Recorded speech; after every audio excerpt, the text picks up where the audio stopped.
अस्सलाम वालेकुम नाज़रीन, मैं हूं मियां अकील अफजल और आप देख रहे हैं मेरा यूट्यूब चैनल। नाज़रीन, आज इस वीडियो में हम बात करेंगे बानी पीटीआई इमरान खान की 8 मुकदमात में 9 मई के जो मुकदमात हैं उनकी ज़मानतों के हवाले से। इसमें आज chief justice of Pakistan Yahya Khan Afridi की सरबराही में 3 रुकनी बेंच ने समाअत की और आया इमरान खान को इस मुकदमे में ज़मानत मिलने जा रही है या नहीं मिलने जा रही, इसके क्या इम्कानात हैं, इस पर भी बात की जाएगी आज के इस व्लॉग में। लेकिन इससे पहले कि मैं अपने इस व्लॉग का बाकायदा आगाज़ करूँ, दोस्तों से दरख्वास्त है कि जिन्होंने अभी तक चैनल को सब्सक्राइब नहीं किया, बेल आइकन का बटन प्रेस नहीं किया, वो फौरी तौर पर चैनल को सब्सक्राइब कर दें और बेल आइकन का बटन भी दबा दें ताकि मेरी जानिब से बनाई जाने वाली तमाम वीडियोज़ आप तक फौरी पहुँच सकें। हम नाज़रीन आगाज़ करते हैं आज की इस वीडियो का। सुप्रीम कोर्ट ऑफ पाकिस्तान में बानी पीटीआई के ज़मानत की दरख्वास्तों की 8 दरख्वास्तों पर आज सुप्रीम कोर्ट ऑफ पाकिस्तान में समाअत हुई है। Chief justice of Pakistan Yahya Khan Afridi, justice Mian Gul Hassan Aurangzeb और जस्टिस शफी सिद्दीकी पर मुश्तमिल 3 रुकनी बेंच ने इसकी समाअत की। ये दूसरी समाअत है। इससे पहले जो समाअत हुई थी उसमें इमरान खान के जो वकील थे सलमान सफदर, वो दस्तयाब नहीं थे, इसलिए उस पर समाअत नहीं हो सकी थी। आज की समाअत में भी Salman Safdar supreme court of Pakistan में पेश तो हुए, लेकिन सलमान सफदर इस हवाले से कोई बात नहीं कर सके। 2 मरतबा उनकी जानिब से कोशिश की गई कुछ कहने की, लेकिन वो नहीं कह सके क्योंकि चीफ जस्टिस जैसे ही इस मुकदमे की समाअत शुरू हुई, सीरियल नंबर 2 पर ये केस था, तो सुबह सुबह ही ये मुकदमा हो गया। जैसे ही समाअत शुरू हुई, चीफ जस्टिस ऑफ पाकिस्तान ने ऑब्जर्वेशन देनी शुरू कर दी। मुकदमे की समाअत के आगाज़ पर ही प्रोसिक्यूशन की जानिब से ज़फ़र अब्बास नकवी जो हैं वो पेश हुए और अदालत को बताया कि हम भी इस मुकदमे में कुछ कहना चाह रहे हैं। तो जिस पर चीफ जस्टिस ऑफ पाकिस्तान ने कहा कि हम इसमें आपको नोटिस जारी कर रहे हैं, आज नोटिस जारी करेंगे, अभी तक नोटिस जारी नहीं किए गए और आपने इस मुकदमे में सिर्फ़ और सिर्फ इस हद तक अपने आर्गूमेंट्स देने हैं कि आया जो लाहौर हाई कोर्ट का फ़ैसला है, उस फैसले में जो ऑब्जर्वेशंस दी गई हैं केस के हवाले से, क्या ऐसी ऑब्जर्वेशंस या ऐसी फ़ाइनल फाइंडिंग जो है वो दी जा सकती है ज़मानत के मुकदमे में या नहीं दी जा सकती। उन्होंने इमरान खान के वकील और प्रोसिक्यूशन के वकील दोनों को ये कहा कि आपने इस नुक्ते के ऊपर तैयारी करनी है। फिर साथ ही उन्होंने ये भी कहा कि हम इस केस में मेरिट्स को टच नहीं करेंगे, हम सिर्फ़ और सिर्फ अदालत ने जो फाइंडिंग दे दी है, जो ऑब्जर्वेशन दे दी है, उस पर ही आर्गूमेंट्स करेंगे और इस पर आपने तैयारी करनी है। और इसके बाद अदालत ने इस मुकदमे की समाअत 13 अगस्त तक मुलतवी 13 अगस्त अदालत 19 अगस्त तक अदालत ने इस मुकदमे की समाअत मुलतवी कर दी। 13 अगस्त तक तो वो बहरिया टाउन वाला हुआ था, कल वो भी होगा सुप्रीम कोर्ट में। अब आते हैं ज़रा इसके इम्पॉर्टेंट पहलू की तरफ। अब उसके बाद बहुत सारे जो दोस्त हैं, एक बहस छिड़ गई है कि आया इमरान खान को इन मुकदमात में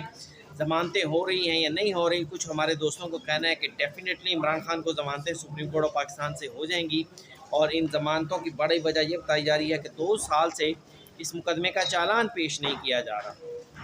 दूसरी जानिब जो है मेरा मानना ये है कि आज की अगर समाअत का हम अहवाल देखें तो एक तो चीफ जस्टिस ऑफ पाकिस्तान ने कह दिया कि हम मेरिट पर नहीं जाएंगे। मेरिट पर नहीं जाएंगे इसका मतलब ये है कि इस मुकदमे को हम जो है ज़मानत के केस को शायद हम उस तरह से चीफ जस्टिस ऑफ पाकिस्तान ना सुने और इस मुकदमे में सिर्फ अदालत ये फ़ैसला दे दे कि इमरान खान के हवाले से जो ऑब्जर्वेशंस दी गई हैं वो ऑब्जर्वेशंस जो है उसको हम ख़त्म कर रहे हैं लाहौर हाई कोर्ट के फ़ैसले में, और उन ऑब्जर्वेशंस के जो असरात होंगे वो ट्रायल पर नहीं पड़ेंगे। और ये बात चीफ जस्टिस ने की भी कि अगर हम केस के मेरिट्स पर कोई फ़ैसला देते हैं तो मुमकिन तौर पर फिर या ट्रायल कोर्ट या प्रोसिक्यूशन दोनों में से किसी एक का केस जो है वो मुतासिर हो सकता है। इसलिए हम मेरिट पर जो है वो कोई भी ऑब्जर्वेशन या मेरिट पर कोई भी फ़ैसला नहीं करेंगे। इस सारे का मकसद ये है जो मुझे समझ आया है आज की समाअत से कि ग़ालिबन आइंदा समाअत पर भी यही होगा कि जो 24 जुलाई का फ़ैसला था लाहौर हाई कोर्ट का, जिसमें लाहौर हाई कोर्ट ने 9 मई के मामलात में ये ऑब्जर्वेशन दे दी थी कि 9 मई के मामलात के मरकज़ी किरदार जो हैं वो इमरान खान हैं, और इस हवाले से जो गवाहियाँ थी वो बड़ा वाज़ेह तौर पर ये साबित कर रही हैं कि 9 मई का जो मंसूबा है वो जो है वो प्लान करके किया गया, जबकि पाकिस्तान तहरीक इंसाफ का कहना यह है कि वो प्लान नहीं था, एक रिएक्शन था पब्लिक का जो कि खुद ब खुद हो गया। तो इस सारे चीज़ में ग़ालिबन जो मुझे समझ आई है कि इसमें ये चीज़ बिल्कुल जो है वो इसमें मुझे नहीं लग रहा कि इसमें इमरान खान को ज़मानत मिल सकेगी। फिर दूसरी जानिब भी अभी जो रिसेंटली जो फ़ैसले हो रहे हैं, मसलन फैसलाबाद का फ़ैसला हुआ है, सरगोदा एटीसी का फ़ैसला हुआ है, कल लाहौर एटीसी का भी फ़ैसला हुआ है। इन तमाम के तमाम फ़ैसलों में बुनियादी तौर पर जितने भी मरकज़ी मुल्ज़िमान थे, पाकिस्तान तहरीक इंसाफ की मरकज़ी क़यादत थी, ज़रताज गुल हो गए, अब्दुल रशीद साहब हो गए, सरफराज डोगर साहब हो गए, सरफराज डोगर साहब सॉरी कह रहा हूँ, उमर सरफराज चीमा साहब हो गए, और इसके अलावा उमर अयूब हो गए, शिबली फराज हो गए, ये सारी की सारी जो क़यादत है इनको सज़ाएँ हुई हैं 10-10 साल की। और ये सब के सब वो लोग थे जो कि इमरान खान के इर्द गिर्द थे। 9 मई के वाक़यात पर ये लोग बाहर ज़रूर थे, लेकिन इस सारे मामलात को अगर देखा जाएगा तो यूँ ही लग रहा है कि जो इमरान खान हैं उनके ख़िलाफ़ भी जब फ़ैसले होंगे 9 मई के, तो उनके भी ख़िलाफ़ फ़ैसले आएंगे, क्योंकि अभी तक किसी भी मुकदमे में पाकिस्तान हाँ, कल शाह महमूद कुरैशी साहब कल लाहौर इंसदाद दहशतगर्दी अदालत से ज़रूर बरी हुए हैं, लेकिन शाह महमूद कुरैशी की शायद कोई भी ऐसी हार्श तकरीर नहीं होगी। लेकिन इमरान खान की जो स्पीचेज़ हैं 9 मई के हवाले से, 9 मई से पहले भी जो थी वो भी, और 9 मई के बाद भी